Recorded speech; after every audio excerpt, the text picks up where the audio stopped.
মাত্র ৬ মাস আগে দ্বিতীয় মেয়াদে শপথ নেওয়ার পর প্রেসিডেন্ট ট্রাম্প বলেছিলেন তিনি আর কোনো যুদ্ধ চান না, নিজেকে শান্তির দূত ও ঐক্যের প্রতীক হিসেবে প্রতিষ্ঠা করতে চেয়েছিলেন তিনি। কিন্তু ৬ মাসের মাথায় ইরানে ইসরায়েলের হামলা নতুন করে উত্তেজনা ছড়িয়েছে মধ্যপ্রাচ্যে, যার অভিঘাত পৌঁছাতে পারে হোয়াইট হাউস পর্যন্ত।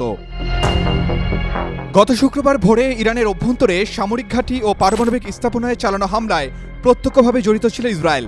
আর এই হামলার প্রতি ট্রাম্পের প্রকাশ্য সমর্থন তার নিজের ঘোষিত আমেরিকান ফার্স্ট নীতিকে প্রশ্নের মুখে ফেলেছে, কারণ এই যুদ্ধ সদৃশ্য অবস্থান রিপাবলিকান শিবিরের ভেতরে সৃষ্টি করেছে গভীর বিভাজন।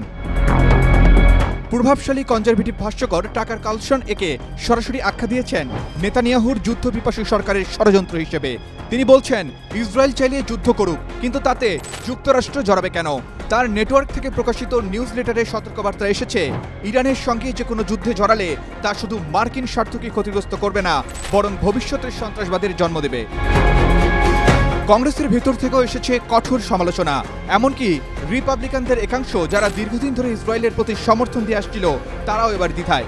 কংগ্রেস সদস্য মার্জরি টেলর গ্রিনের মতো নেতারা প্রকাশ্যে বলেছেন, শান্তির জন্য প্রার্থনা করছি, যা কার্যত যুদ্ধের বিরোধিতার ঘোষণা। বিশ্লেষকদের মতে ইরান নিয়ে ট্রাম্পের কূটনৈতিক ভাষা ও বাস্তব অবস্থানের ভেতর বড় ফারাক রয়েছে।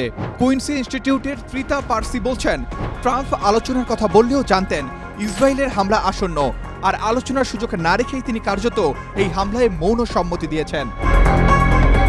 আল জাজিরার এক বিশ্লেষণে বলা হয়েছে, ইসরায়েলের এই হামলা ট্রাম্পের শান্তির দূত পরিচিতিকে চ্যালেঞ্জের মুখে ফেলেছে এবং মধ্যপ্রাচ্যে মার্কিন ভূমিকাকে আরও জটিল করে তুলছে।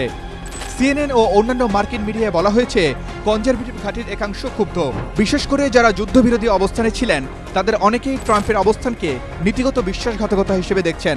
অন্যদিকে ফিনান্সিয়াল টাইমসের এক বিশ্লেষণে বলা হয়েছে, যুদ্ধক্লান্ত আমেরিকার জন্য এটি হতে পারে আরেকটি বিপজ্জনক অধ্যায় শুরু, যেখানে একবার ঢুকে পড়লে বেরিয়ে আসা সহজ নয়। সবশেষে প্রশ্ন একটাই, ট্রাম্প কি তার শান্তির দূত পরিচিতি ধরে রাখতে পারবেন, নাকি নেতানিয়াহুর সঙ্গে তার রাজনৈতিক বোঝাপড়ার বলি হবে আমেরিকার ফার্স্ট নীতি?